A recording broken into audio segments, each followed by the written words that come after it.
Dajjal yang menjadi satu dari 10 tanda besar kiamat ini pun nampaknya telah dekat kemunculannya. Saya khawatir Dajjal akan muncul 3 tahun ke depan. Dajjal bukan Fomeo, tapi dia manusia. Dia lahir 100 tahun sebelum Nabi Musa diutus. Dia termasuk al-Mumtazirin yang Allah tangguhkan. Tidak ada satupun bidang dalam kehidupan kita, hatta agama sekalipun, melainkan fitnah Dajjal ada.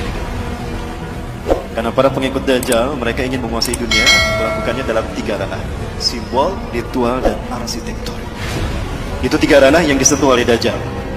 Maka 3 ranah ini tidak pernah terlepas dari sistem Dajjal: simbol, ritual, arsitektur. Salah satu contoh ritualnya, orang-orang Yunani, mereka menyembah Dajjal dengan melakukan pawai obor. Pawai obor keliling negeri, menyembah dewa matahari mereka. Dewa matahari mereka bernama Helios. Penyembahan kepada dewa matahari mereka yang bernama Helios ini dilakukan dengan pawai obor keliling negeri. Begitu sampai di Bukit Olympus, obor tadi serah terima kepada kaisar. Kaisar terima itu. Ketika kaisar pun lari di lapangan di Bukit Olympus tadi menuju sebuah obor besar. Dinyalakan obor raksasa tadi. Maka selama obor raksasa menyala, mereka melakukan atraksi di lapangan tadi. Berbagai macam atraksi. Itulah ritual yang dilakukan di Bukit Olympus, mengagungkan dewa matahari mereka. Ini masukkan ini. Ritual itu kemudian dinamakan Olimpiade. Sampai sekarang hilang tidak ritualnya? Inilah ritual pengagungan iblis dan Dajjal. Itu tingkat dunia. Tingkat benua ada tidak? Ada. Apa namanya? Asian Games. Tingkat nasional? Nah, itu ritualnya. Kita tidak sadar. Dalam bidang arsitektur, banyak dalam berbagai bidang, dalam berbagai bangunan, apalagi bangunan ibadah. Tidak terkecuali masjid, ada simbol Dajjalnya. Kami di Jawa Barat sedang menghadapi. Kenapa demikian? Karena banyak masjid yang bersimbolkan Dajjal. Segitiga adalah sebuah simbol yang kemudian digunakan digunakan oleh agama-agama yang lahir dari filosofi agama arti sebagai simbol Tuhan. Jadi agama-agama yang lahir dari filosofi akal budi manusia menjadikan segitiga sebagai simbol Tuhan. Makanya di dalam agama Hindu ada Trimurti, betul? Di dalam agama Buddha ada Tridharma, kitab sucinya Tripitaka. Di dalam agama Kristen ada Trinitas. Nah, segitiga inilah yang kemudian digunakan Firaun untuk menunjukkan eksistensinya sebagai Tuhan. Kita tahu Firaun mengaku Tuhan. Wa ana rabbukumul a'la. Itu kata Firaun di hadapan Nabi Musa dan Harun. Maka dia bangun sebuah bangunan yang dilihat dari 4 arah mata angin, 4 penjuru mata angin itu sama segitiga. Piramida. Firaun membangun piramida untuk menunjukkan kalau dia Tuhan, agar dunia mengetahui eksistensinya sebagai Tuhan. Dan yang diperbudak sebagai tukang batu saat itu adalah bangsa Yahudi. Tukang batu bahasa mereka adalah mason. Mason. Allah mendengar doa kaum Bani Israel yang diperbudak oleh Firaun selama berabad-abad. Maka kemudian yang diperbudak sebagai tukang batunya adalah bangsa Yahudi Bani Israel. Mason. Mason itu artinya tukang batu. Allah mendengar doa mereka. Allah tenggelamkan Firaun di Laut Merah. Maka kemudian mereka merdeka. Mereka tidak lagi dijajah oleh Firaun. Tapi mereka tidak melupakan posisi mereka sebagai tukang batu yang diperbudak berabad-abad. Mereka tetap akan menyandang diri sebagai tukang batu. Tapi tukang batu kali ini tukang batu yang merdeka. Kalau dulu didedikasikan secara paksa kepada Firaun, maka sekarang didedikasikan untuk Tuhan yang mereka turuti. Jadilah mereka tukang batu yang merdeka. Merdeka bahasa Inggrisnya apa? Free. Maka lahirlah Freemason. Di situ sejarahnya. Tadi sudah kita bahas bahwa segitiga adalah simbol Tuhan dalam filosofi agama Ardi. Maka Tuhan digambarkan dengan segitiga. Siapa nama asli iblis? Azazil. Nama asli iblis itu adalah Azazil. Bagus namanya, itu dari Allah. Azza yang dimuliakan, yang dimuliakan. Allah. Azazil yang dimuliakan Allah. Dia marah sama Allah karena tidak terpilih sebagai khalifah di muka bumi. Dia marah sama Allah. Maka dia nggak mau sujud ketika Allah perintahkan dia sujud kepada Adam. Dia masih Allah izinkan tinggal di langit, Bapak Ibu. Dan dia gunakan segitiganya ke bawah. Ini buat iblis. Dia ingin menjadi Tuhan bagi manusia dan dia mengarah ke bawah, ingin menguasai dunia. Dan dialah sesungguhnya yang menguasai bumi. Dari langit dia awasi bumi.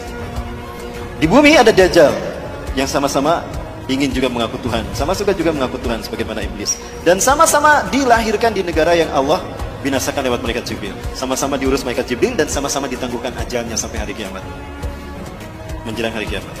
Dajjal nama aslinya siapa? Kalau ini nama aslinya Azazil. Kalau Dajjal nama aslinya Samiri. Kenapa Dajjal nama aslinya Samiri? Karena lahir di Samirah, Samirah, Palestina. Allah takdirkan keduanya bertemu di segitiga Bermuda. Segitiga Bermuda adalah sebuah area lepas pantai di Samudra Atlantika yang menghubungkan 3 titik. Ada Florida, Miami, ada Bermuda, dan ada Puerto Rico. Kapal laut, kapal selam yang lewat sana hilang tanpa jejak. Sebetulnya tidak hilang, ada di sana, cuma ditutup dengan kristal cahaya. Allah takdirkan mereka bertemu di segitiga Bermuda dan mereka menjadi dui tunggal, Tuhan yang satu tampak, yang satu dia tampak, mengaku Tuhan. Bagaimana simbol pertemuan mereka? Maka jadilah simbol pertemuan mereka seperti ini. Betul? Nah, ini filosofi dari mana asal simbol seperti ini. Ini adalah simbol pertemuan iblis dan Dajjal. Inilah pertemuan yang sangat dinikmati oleh Azazil atau iblis. Dia menyeru si Samiri Dajjal. Iblis biasa menyebut nama seseorang itu dari suku kata pertama. Samiri dipanggil Sam. Apa kata iblis? Hari ini adalah hari yang aku tunggu-tunggu sejak aku diturunkan dari surga ke dunia, di mana aku dipertemukan dengan saudara kembarku. Maka panggillah dia oleh kalian sebagai Paman Sam. Apa yang terbayang dalam benak kita? Amerika. Ini jawaban kenapa Amerika selalu ikut campur urusan negara di seluruh dunia. Dan kenapa veto Amerika mengalahkan veto The Big Five yang lain. Dan kenapa Amerika selalu ingin menang sendiri dan mengaku sok polisi dunia.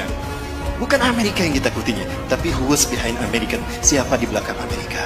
Siapa di belakang Amerika? Lihat set plan tata kota Amerika.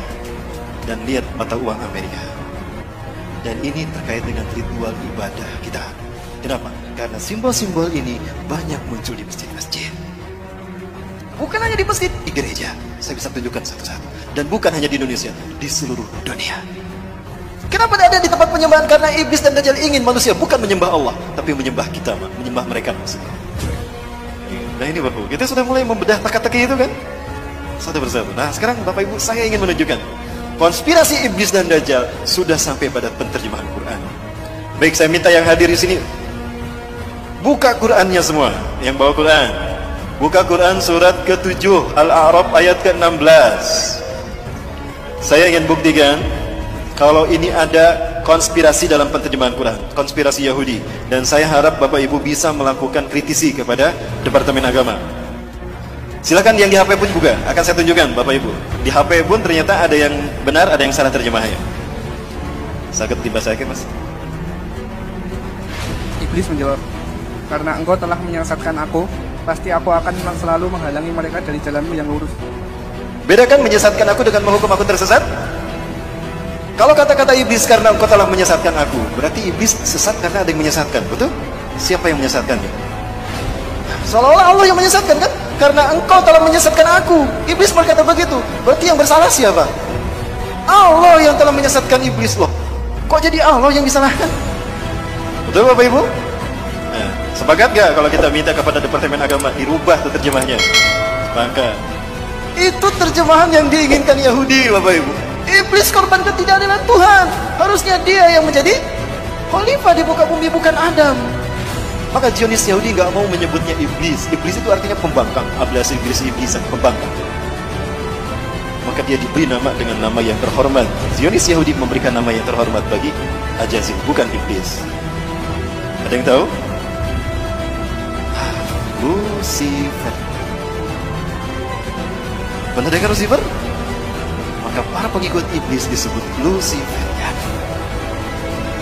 Masih banyak topik yang akan kita bahas. Silakan subscribe channel kami agar kita